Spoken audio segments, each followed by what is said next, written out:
Wow, what a crowd this is. You guys are in for a treat, and you're going to learn a lot, and I appreciate you being here. If there's new ones that have never, if you're a new one, if this is your first time at Forum and you do not get our emails, we have some little cards here, and I'm going to say this because I always forget to say it, that we'd love for you to take.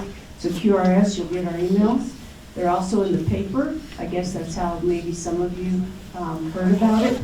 But anyway, we would love to have you on our email list because we really do have some good programs coming up in our future. All right, today's, no, let me backtrack.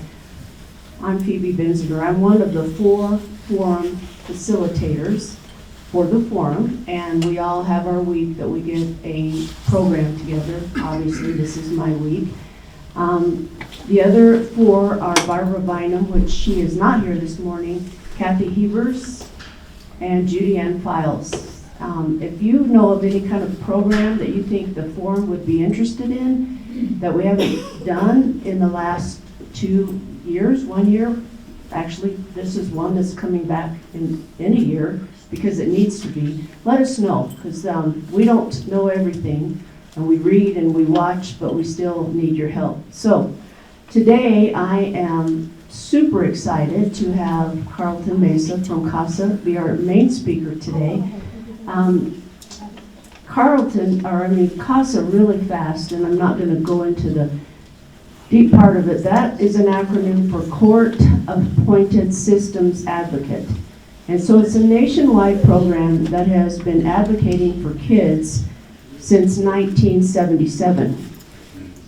What's different about our CASA organization is that we also advocate for kids, but we also have started with Carlton's vision this multi-generational housing project. No other CASA in the nation does this. This is the first one. This is now being copied, of which I kind of told you about last week. And so it's pretty amazing. So Carlton is here with some of his staff. We also have, and I know he's not here because you know he'll be here. You know when you see him. Brian Bowler from the Region 10 should be walking in. If his head doesn't hit the top of that door, he's like 6'7".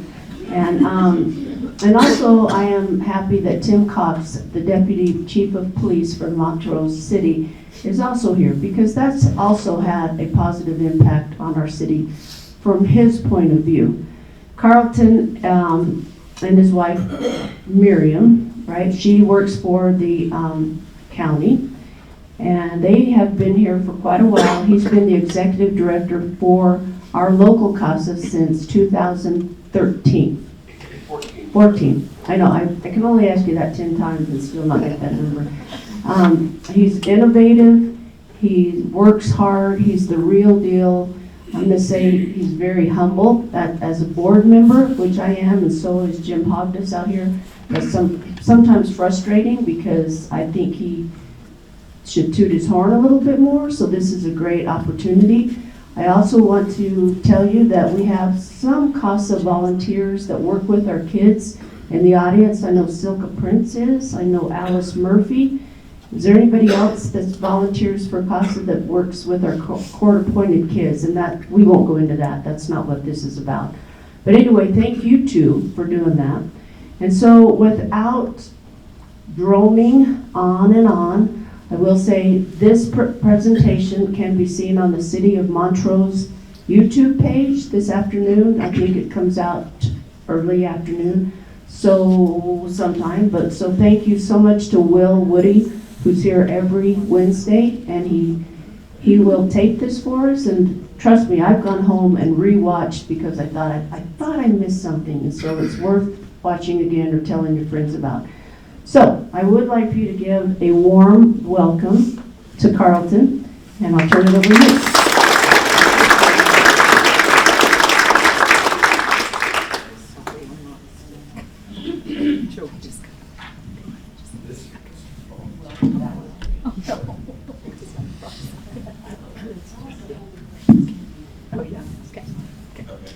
Yeah. So The plan today, this morning, is over the next hour is for this meeting to get better and better and to culminate in a question and answer where we're having a dialogue and not just me talking. So I'm going to quickly move through some slides and get to the point where we can hopefully have a conversation this morning. I want to also point out that Karen, our CFO, is here. I appreciate her, and truthfully, none of this happens without a great team. We also have Kylie here, who is our housing navigator, and I have a couple of young tenants, and I'll let them identify themselves if they want to. This morning, I really do want to focus on the village, and so you're going to see a couple of slides. We'll overview that. There have been questions and comments about in the community as to how we got that project done. It's a $12 million project.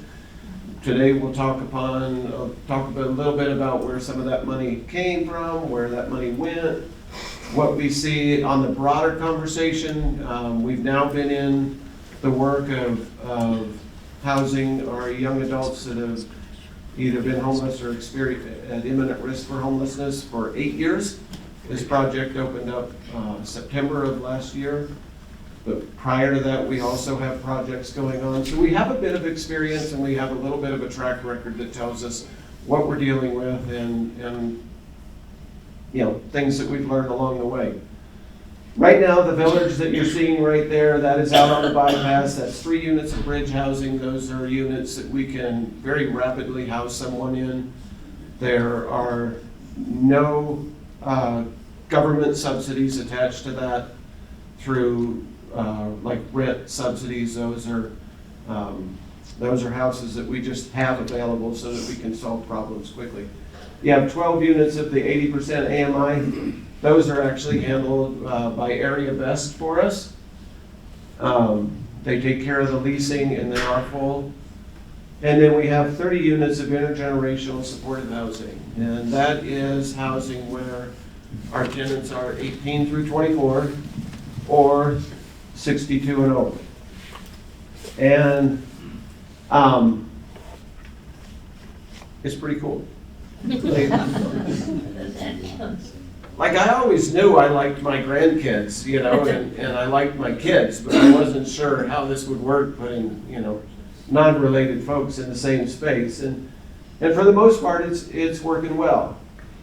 I've already pointed out, and with the help of Phoebe, did Milka come today?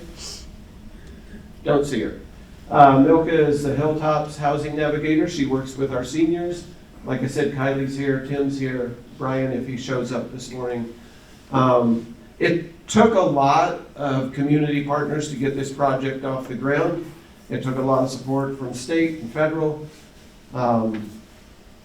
It took a lot of local support. We couldn't have done that without a community. I feel very blessed to be able to stand here and say that I have a community that is supportive of what we do. And that doesn't mean you haven't called me out on occasion. I'm okay with that. There are always times we can do better. What I would say as we go through these next few slides is that I really want you to understand that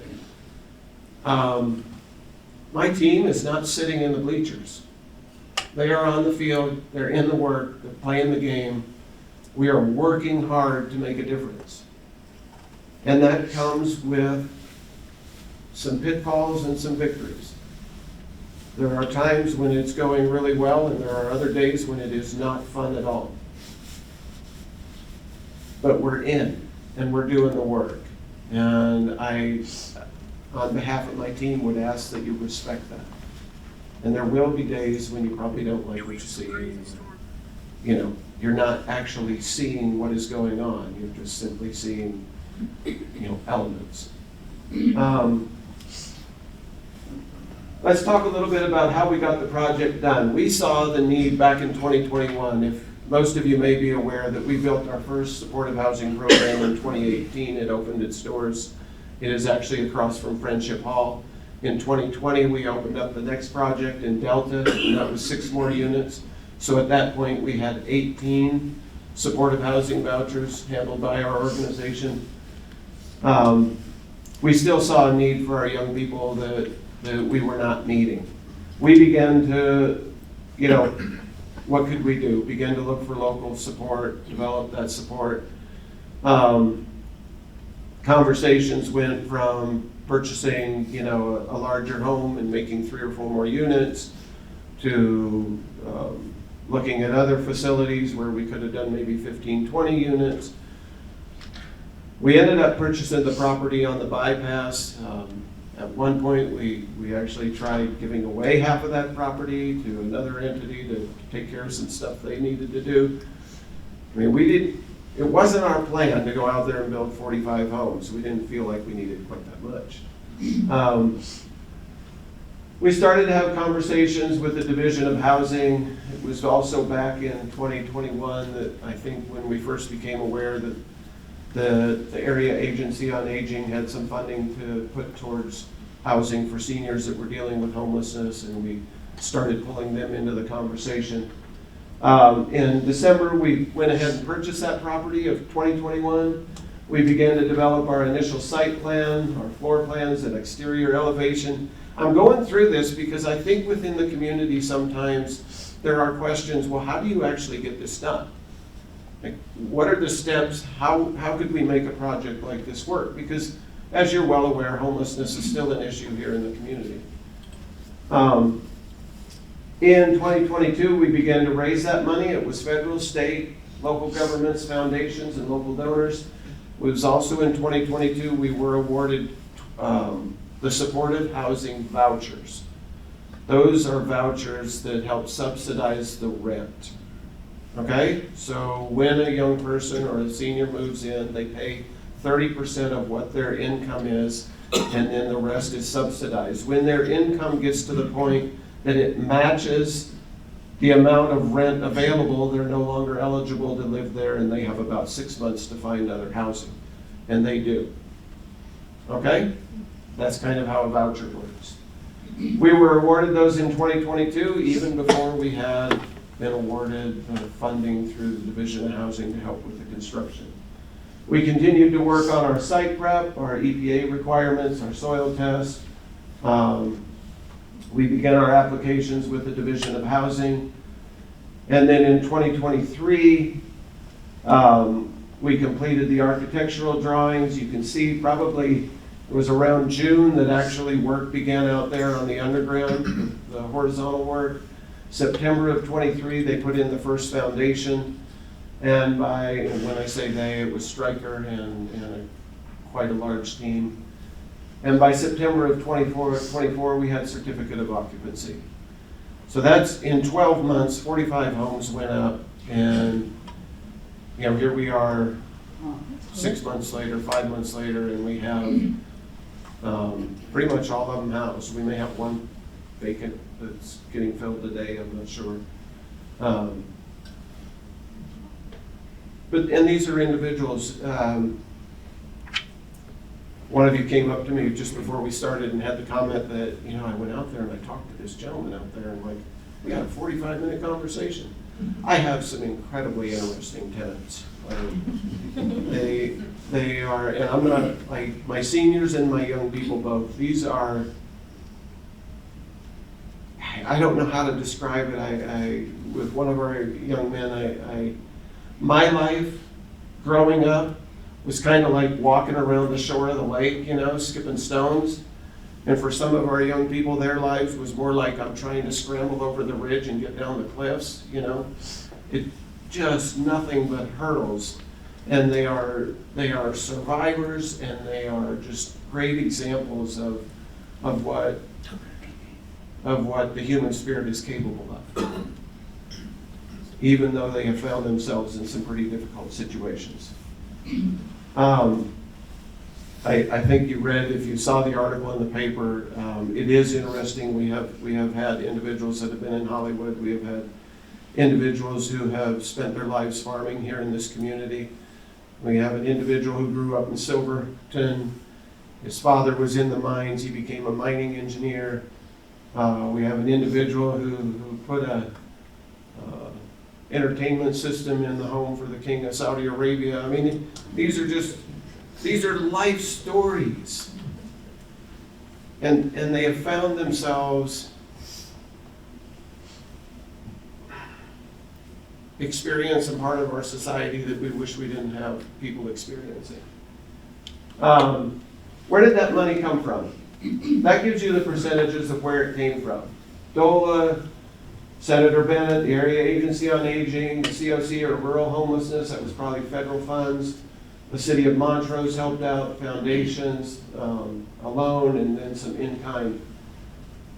I know that that is a lot of taxpayer money. Like, I will acknowledge that. I will tell you up front. But I think a good question to go is where did all that money go? In a little over 12 months, we brought $12 million into this community, spent it in this community, and it actually went into the pockets of construction workers, laborers, plumbers, sheetrock hangers, and it got their kids ready for school, and it clothed them. And if you understand the financial impact of that, for every dollar you bring into the community, that they say it's spent 5 times before it leaves. So there's $60 million of investment into our community, or money rotating in through our community, that's making a difference for us. So that's where the money went. We couldn't have done it without all that support, and I feel like it was a great investment, not only in individuals that are dealing with homelessness, but also in the fabric of our community for those workers and those employees that are here.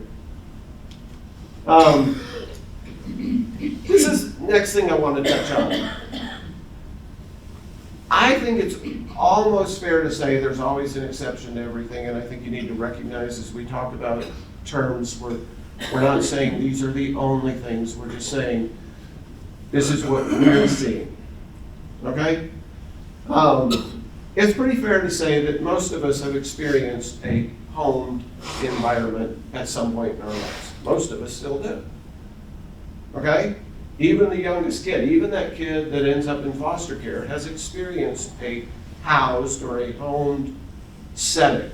So how did they go from homed to unhoused, to not having a home? I'm just going to tell you what we have seen, okay? The home has been lost. The home has been lost through poverty or unemployment, medical expenses, lack of retirement savings, addiction and substance abuse. And I want to say right there that for our young people, a lot of times that addictions and substance abuse was their parents, not them, okay? Relationship change, that could be death, divorce, emancipation out of foster care, but there is some type of relationship change that occurs that leaves this individual vulnerable for being homeless. So there are a lot of stories around that, and frankly, I don't think we need to know the stories. I think those stories came at a huge cost, and it's actually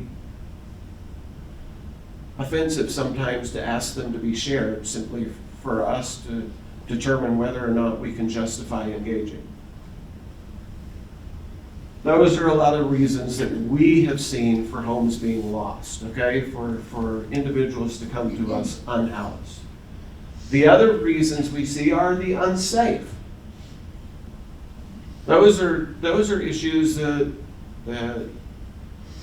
a traumatic experience, trafficking, domestic violence, or assault by a person in a position of trust. And I'm not going to get into it, you can figure that out on your own. But that's when you see, at least for us, when we see unhoused individuals, this pretty well sums up how we went from housed to unhoused. Okay? And I know there's Chris, there's larger community, conversations in the community regarding, how did they get there? Pretty much, I think 90% of them are going to fall in this right here, and that's what we continue to see over the last 8 years. All right? How do you then get that person from unhoused to home? What does that cycle look like? And again, these are just from our lessons learned over the last 8 years. Generally, and I'm going to speak in terms of our young people because that's who I work with the most, okay? But I think it's fairly safe to say this works with our seniors also. They come in with a strong commitment to a new beginning. They do. I mean, our young people have come in, and I have never opened the door to one of those homes, but from what I've heard, it's pretty emotional to realize here's a place, it's safe, I've got an opportunity to start over, and there is a strong commitment. And again, I've got young people in the room this morning, and I don't want to say this is the case every time, but these are in general terms the cycle that I have seen over the last 8 years, okay? We see them next go to isolation. In an effort, we think, to avoid old patterns or maybe to push away some friendships or relationships that are part of that destructive environment that created the unhoused, okay? So they move towards isolation. That doesn't really last well. If any of you, I mean, we all know that doesn't work real well. So then there's a seeking for connection. And this is kind of that critical moment where I've had young people cycle back through, and it's been a few years, like they'll go through that isolation and they reconnect to the past and they resume some of those destructive behaviors, and then, you know, they get to the bottom of that barrel and they come back in and there's renewed, like, okay, I really want to get my life on track. And you can think at these times that it's like, well, they're not ready to just get rid of them. No, it's sticking with them through these cycles that is going to finally bring them to the point where maybe we can have some trust and we can begin to connect with some healthier relationships. So we don't quit.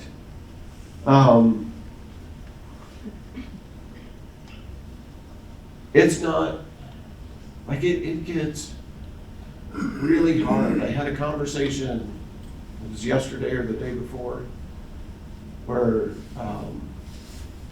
I had to tell a senior tenant, like, here's the violations.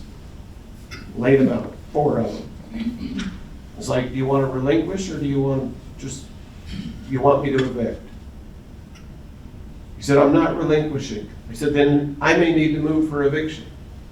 Within 24 hours, one of his neighbors came to me and said, Carlton, that's my best friend. Why are you doing this? And I said to him, from all accounts, right now, I am the only one in this entire situation that is actually trying to save him from destructive friendships. What are you going to do to help him? And that gentleman stopped and he paused and he said, you know, you're right. I need to step up. I said, this community is his only safety. There is no reason that gentleman should be out of this community. That gentleman, from what I understand, and I've done a little bit of verification, and there is a connection, was a chef for Miranda Lambert at one point. He should not be out of that community. But that community has to understand it's our job to step up here and to call the police, or to provide that protection, or to tell these people that are coming into our community, you need to go. The largest percentage of the problems we have in our community are there because of individuals who come onto the community preying upon the people that are in that housing. Hands down. That 95% of the time, it is somebody coming onto there, knowing that there is someone struggling with an addiction, someone who has a warm place, someone who has access to a shower, and someone who is vulnerable because they can't live in isolation. And they take advantage of that. So we see this repeated. We do every effort to stick with it because we think at some point they'll come back around. The connection can also be with the housing navigator. The staff I have out there are incredible. They do an amazing job of knowing how to be restorative and not simply punitive. Once this connection is made, we see them begin to identify personal goals. Usually those are around employment, education, mental or physical health. Sometimes they can be even simpler things like I need to get a car or I need to get an ID. And then there is stabilization. And oftentimes in these right here, we'll see we'll see them begin to reconnect with family. And a lot of times that's good. Because there's a lot of awareness comes out of that.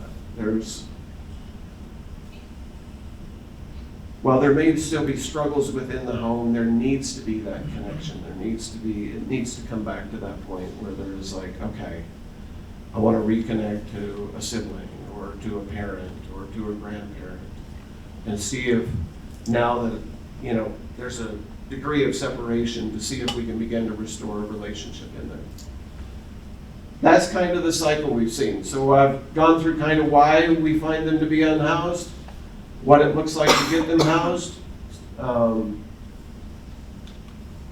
now I want to just share quickly a video with you.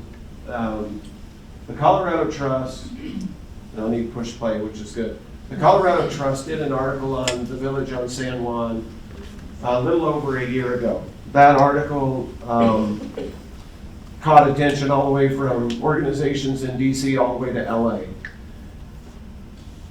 It was published in the Colorado Sun. They came back, the Colorado Trust sent out a production team last November. We were about 3 months into housing. And they called up and said, we'd like to do a follow-up story. At which point I was like, you've already done my story, like we don't need to go over that again. Why don't you go out there and interview my tenants? And that's what they've done, and I'd like to share that with you this morning. What do I do, Phoebe? It's obvious, technology. Oh, is it? I wish I could fly above the clouds and just stay high. Sing away, know the pain, and just forget about everything.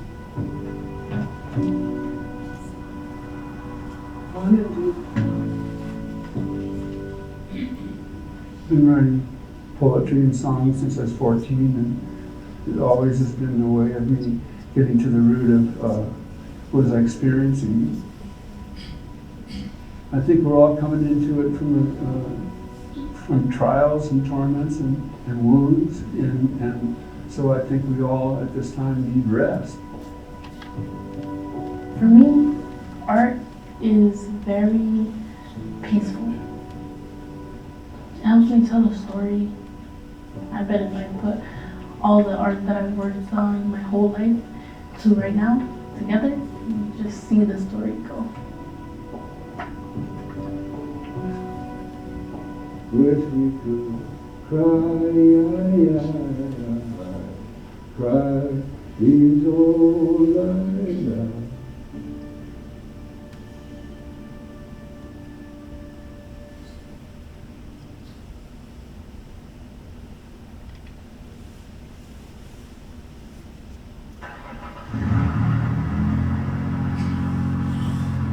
I go by Captain Dave because I was a merchant marine. Previous to being here, I was homeless for 2 years, did a lot of drugs. I was living in a truck bed trailer and having to park different places and being ousted by cops and stuff like that. I was close to a guy that helped me with some repairs on my car, and he said, we're putting together an outfit that is combining seniors who are homeless with foster kids and put them all together, and I said, boy, that's made for me. The Village at San Juan is a new intergenerational program of supportive housing where we bring those who have come from homelessness or at risk of homelessness, 62 and older, into homes of their own with young adults that are 18 to 24 coming out of foster care or at risk for homelessness. I was moved from like my grandmother to my aunt, and then I ran away from her because she was like fairly abusive. I've been in foster care on and off throughout my whole childhood. The hardest part about transitioning from foster care to adulthood was the supports. I didn't know I wouldn't have my mentor anymore, or my therapist, or my everyday caseworker. It was kind of like, you're an adult now, figure it out. With my past environment of just no support, no one believing me, or no one taking me seriously, it's kind of just failing in every way in life, financially, medically, mentally. There's specific things that they need before they can be successful independently. Significantly, safety and trust. So our supportive housing program is you have a home that creates that safety for you, and then we can work with them on all of the other life skills and things that they need. And our goal with bringing the two different age groups of people together is they can offer each other things that the younger generation might know better than the older generation, and the older generation bringing wisdom and life skills back to the younger generation. They just told me that you dealt with it. I don't have any answers and anything, so I was thinking, I have this picture, and I don't know if it's a beyond as well as that one. All right. Going to their houses, if they need a filter changed, the sink's broken, something electrical is going on, make sure everything is running. When I first moved here, my neighbor was an older woman, and she's like she couldn't really do stuff for herself, so I felt like happy to be there to help her, walk her dog. I just really hope that I can be here for kids that may still be so traumatized that they're really, into addictive behavior, and, you can't preach to them, but I hope they know that I'm here for them.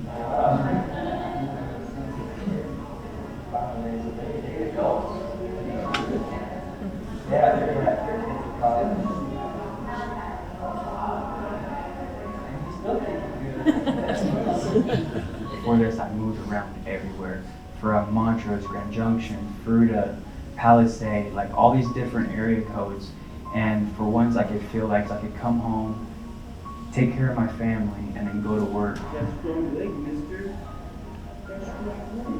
I've been able to think about a career path, and it's not just me, it's my kiddos too. They feel safe, they're happy, and they know that they're going to have a place to sleep the next day. It's a very just welcoming little space. Have little elderly neighbors wake to you each morning, afternoon, evening. Wonderful. What they do today, Tom? They mow. It's like you're dressed for the beach. I'm 75, and so to have my own place, to know that I'm have enough money to pay for it, is just a tremendous relief. We all have an understanding within each other of what we've been through and what we have to do to kind of take care of each other. And I just enjoy it a lot. I think we're just all really just relaxing and exhaling a lot of stress, and then inhaling the security, and then I think we'll be coming together tighter. In all the world, every stomach was full, every heart overflowed with love. Feel the power, be the power, almighty power of Lord. Give the power, live the power, almighty power, almighty power, almighty power of love.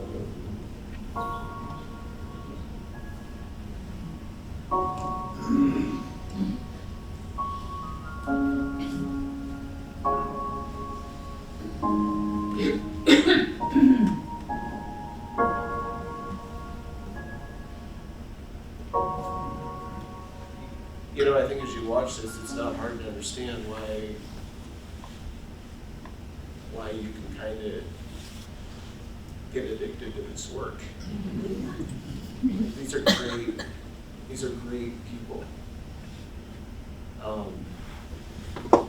If there's any question I really ask myself, it's so how did we end up with a society where so many people are struggling so hard? How did we get here? And then how do we get out of here? How do we move from this? And I think this is really one of those efforts. I've asked Kylie, who can you come on up? If she wanted to share anything, Kylie's story is her story, so I'm like hesitant to say much at all, other than I admire and just think the world of this young lady, and she works for me, and I couldn't be happier about it, so. Hi. It's a little nerve-wracking, but I decided to come up here just to, share that I really love my job, and I get emotional about it just because everyone that comes to the housing program are very brave. They are very brave people because they know that there's rules to be followed, and that it's just brave that they all come together and they do life, even though life's not easy, but they all work together and join as a community and do those things. The seniors and the youth actually connect really well, and everyone really cares about each other, so it's just nice being able to work there every day. And I've also lived in the housing program, the one that Carlton started in 2018. So I went through all of it, and now I can just connect with them in a way that, like I've been there, I've seen your struggle, I've lived it. So I know that they appreciate that, and I appreciate being the person to help them walk through life.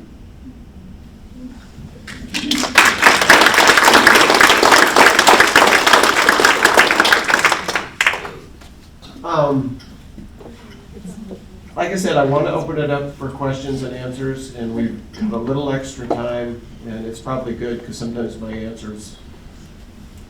You ever met anybody that had a hard time finding the last word? That can occasionally be me, so I'll just let you. Are there any questions about what's going on out there?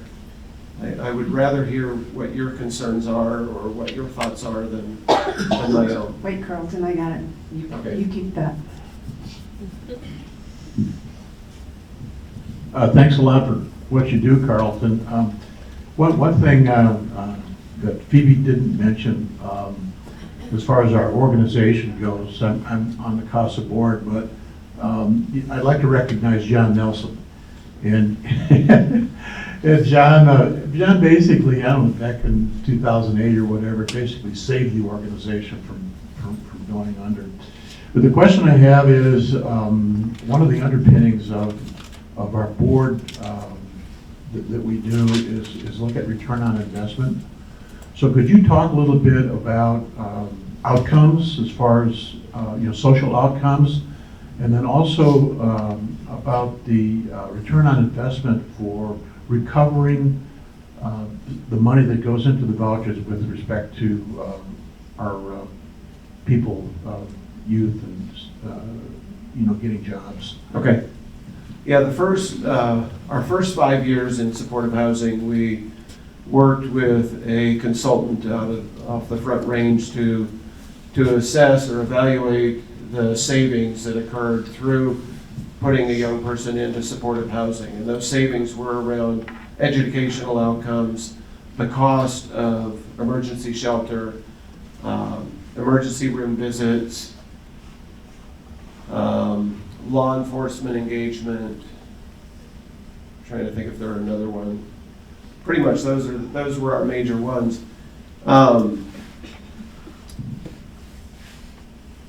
We were seeing, so on our first project, it was a $1.2 million project. Our first year out of that, we saved the community over $600,000 in by a reduction in law enforcement activity, improved educational outcomes, those other goals, emergency room visits, dropping numbers in those. So the savings is huge. There is an investment, no doubt. But the savings that comes back to our community is also pretty profound. I know that at one point we went, I've got too many tenants now to kind of track all this. But I do know at one point we went 3 years without an arrest.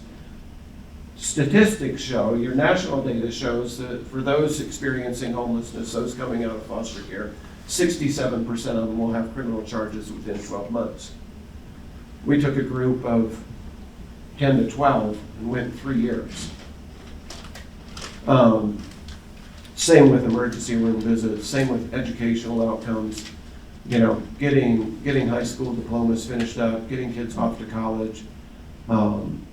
There's just a lot of those benefits. Now, if you look at it, the data shows that nationally, you return about $1.40 for every dollar spent. And that's a pretty good investment. And taking it back out of the realm of just money, it's a really good investment in the people we serve. It's worth it. So, does that answer your question, Jim? Yeah, can you talk about the reduction you returned for the vouchers as far as, So the vouchers, the vouchers are based on, so if, for instance, if we take a young person or a senior at this point and they come into the housing and they do not have a job, the state will subsidize the rent of the unit in its entirety. And Karen, isn't that around $900 for a one bedroom, around $980 or? $935. $935. So that means the state will come in there and pay that $935 a month while we do our job, and that's get that kid employed. Our employment rate usually runs between 70 and 80% of the young people that we have are employed, so I think it's fairly high. We took that voucher funding from when we started at 92%, the state subsidizing 92% of the rent. We dropped that to 48% in 2022. It bumped back up to about 54% in 2023. And I haven't looked at it here in the last 2 years. It's going to always vary because our average tenancy for a tenant is around 3 years, and then they move on. And so then you're starting out again where you've got someone with really high need, and then you work towards that stabilization. Does that help? Any other Questions? Oh, right here. Good morning. I just had a question about those vouchers while you're talking, like thinking, you said it's state money, Colorado. I'm wondering where that funding comes from, if it's federal funds that are distributed through the state of Colorado, and if under some of the recent cuts, say for housing and urban development, if you're concerned about the future of those vouchers. So, I think, I don't want to go too far down that rabbit hole, but I'll just say this. I think an organization's success is determined by the commitment of its staff and to its mission and to the work they do.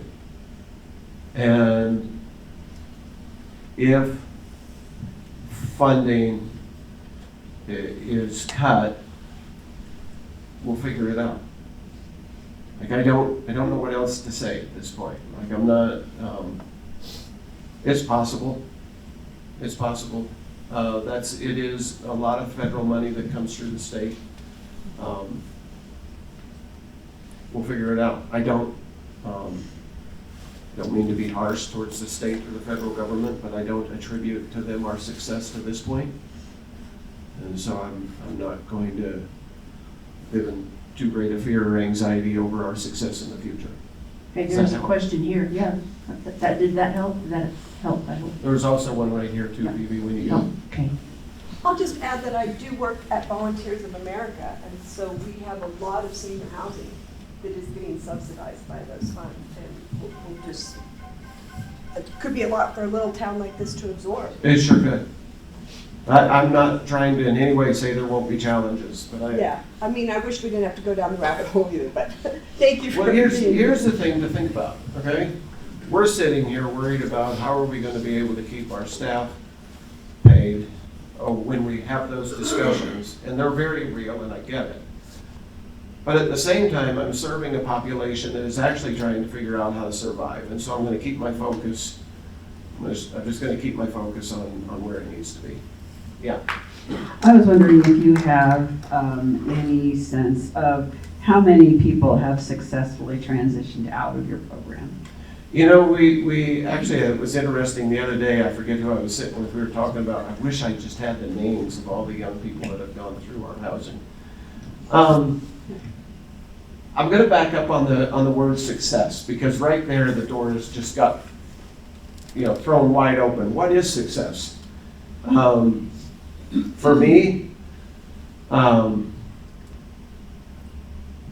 seeing a young person who has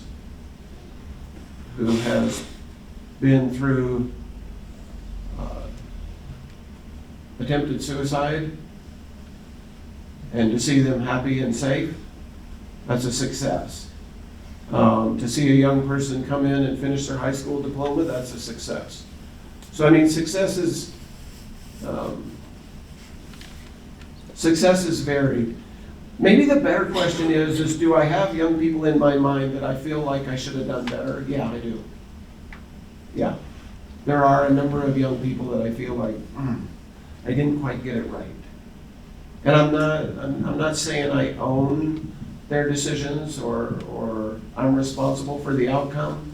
I'm just simply saying I'm always going to challenge myself and ask myself, what could I have done just a little bit better? Could I have engaged sooner? Could we have had, a different resource, a different mix, somehow fostered hope a little bit sooner? So yeah, there are definitely young people I've learned a lot from. Okay, next question. I'm coming. I'm going to do these and then I'll hit that side of the room. I just had a question about whether the city of Montrose is talking about ways to enhance this wonderful success. Like are they, maybe a year ago I heard that there was going to be a bus station across the street from the village, a bus terminal, which would help these people get back and forth to work. Is the city talking about possibly expanding, for some homeless housing? Just Yeah. is there any talk? So I'm not probably going to talk about what I'm thinking about next, just because it's like not the time or place. I do know that the city has a strong organized effort to try to figure out solutions to this, and I am happy to say I'm a part of that conversation and have a lot of respect for the effort they're making there. Speaking of the bus stop, great question. We already have it. So All Points already pulls in. We're on their bus stop. They pull in. And this is one of those questions where I'll get to the last word in a second. One of our young people got a job on the southern end of town and came in and asked my staff, I don't know how to get to my job. And can you show me how to use the All Points? And the staff said, well, I won't say her name, but one of our senior tenants uses the bus all the time. Why don't I connect you with her? Well, from what I understand, they spent an hour and a half one day, the two of them riding the bus with all that wonderful windshield time and getting off here and there and doing a little shopping and learning how to ride the bus together. She's now done that for two of our tenants. So that, when you talk about, I can't help but think, my goodness, I just saved a lot of money. I've got two people taking care of each other and I'm not paying staff to ride the bus.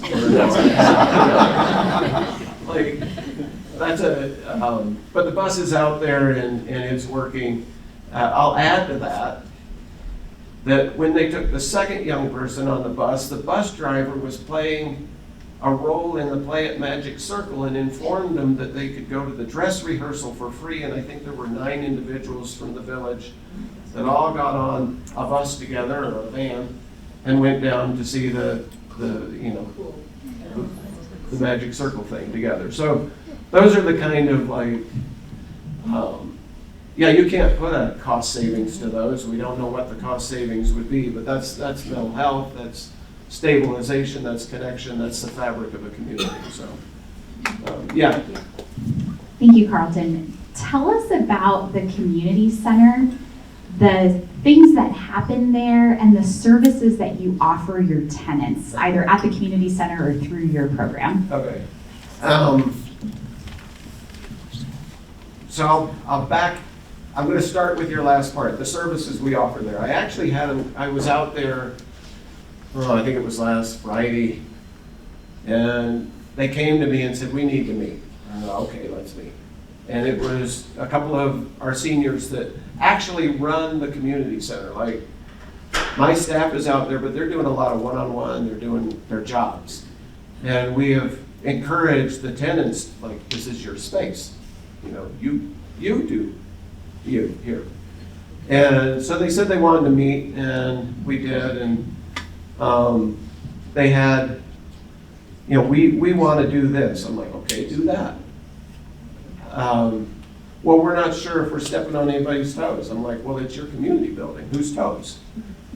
And then, you know, finally went on. Finally, I looked at him and I said, look, I don't mean to offend any of you, but I didn't build a nursing home. I am not your activity director. Like, you can do whatever you want in this community building as long as it doesn't increase the level of responsibility that my staff already carry. And so they now, they're experimenting, they're out there, they have, they're making cookies a couple days a week, they'll have bread out there, they did soup one day last week. They're kind of experimenting with it. So I'm actually trying to stay out of the business of like activity planner. And really trying to encourage our tenants to create a community that they're own. Underlying all of this is this idea that at the end of the day, they don't need me. And I'm fully aware of that, and the goal is to make sure they understand, like, they are fully capable. Doesn't mean I don't care about them or don't want to have a friendship with them. It just means, like, you know, like raising kids. At the end of the day, the goal is you don't need me. You got this. So, yeah, any other question? Yeah. Carlton, is there a plan for seniors to transition to anything else, or once they're in a unit, they're able to stay as long as? It's there forever. Yeah. No plan. There's a question at the front here, too. So Carlton, that Captain Dave, he was in Paint Your Wagon, right? From what I understand, yeah. Yeah.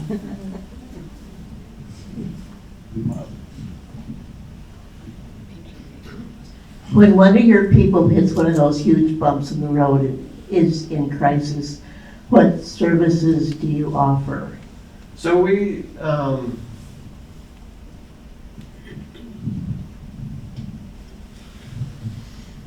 depends a little bit on the bump, but we have very good connections with mental health providers. We do a lot with Kylie and our case management station who's out there. But I think at the end of the day, the most effective thing we can do is to maintain a consistent, safe relationship. I don't have the answers for what my young people are experiencing. Like when I got into this 8 years ago, I thought I had the answers. And I thought I could, I could tell them, that they needed a job and what kind of job and how often they should go to the job and what kind of educational goal they should have. I thought I had those answers. And we really work from a basis now of walking alongside these tenants. So does that mean we ignore it? No, we don't ignore it, but we walk alongside, and instead of telling them, you need to go to a mental health provider, it would be more like a question of, what do you think would be the most effective thing you could do today to... You're safe, God, don't worry. That's all that was headed down. I think we really try to walk alongside them and say, what's the most effective decision you can make right now? I want to put the power back in their hands to make the decisions they need to make, and not and not be in that position of one who has got everything figured out, so I'm gonna tell you how to live your life. Like I tried it, didn't work, wasn't successful at it, not even hardly with my own kids. Like, they're all happy and successful, but I mean, it wasn't because they followed Dad's plan. So, one more question, and then Tim, if you just would say a few words about how this is affected. I know there's one question over here, right? Yes. Mine is quick. Of the 30, I think you said 30 units in the intergenerational group, is there a goal for a number for each group, or does that vary? And how many are there of each right now? So we run 15 and 15. So 15 for our seniors, 15 for our young adults. And I can't get back to the picture, but if you've ever been to the village, you'll notice that the housing is in pods of 3. So you walk up the sidewalk and there are 3. Those pods are all mixed. So that, like, it's not the seniors at one end and the young people at the other. They're all together. So right now it's about 15? It is 15 and 15, and we anticipate it'll stay that way. Okay, so this is the Deputy Chief of Police, and my really good friend, Tim Cox, said that, so I had to get out of here. Good morning. Started out, Carlton and Phoebe asked me to come and speak today, kind of reference to, and Carlton and I were talking beforehand, like everything you say, make sure it's true and accurate, 100% true and accurate. I think your team has done an amazing job, and the ultimate goal is getting people stabilized, what he's talking about. Really gone through Maslow's hierarchy of needs. If you don't have that basic physiological needs, shelter, meals, sleep, and then safety, you can't go anywhere. You can't do anything different. And that's exactly what you guys are doing. I think you've done an amazing job. We don't end up going over there. Carlton and I first spoke and met when they first opened the North 2nd housing. We didn't know what to expect. But really, the great thing is we don't have to ever talk anymore because everybody does a great job. They like Carlton said, they're not creating crimes, they're not in jail. And that's kind of going along with what our co-responder program is too. Getting those folks that are in crisis and have the behavioral health problems. Once you get that stabilized, then they can be successful and move forward. So what you guys are doing is excellent. Like I said, the partnership with the city of Montrose, the Montrose Police Department is excellent. If you guys have questions afterwards, please come see me. And we also have several different people from the city here. You're welcome to talk about it, but I think you guys are awesome. Thanks. Carlton, I get the last word. Carlton, thank you. Thanks for everything. I think we need to give you a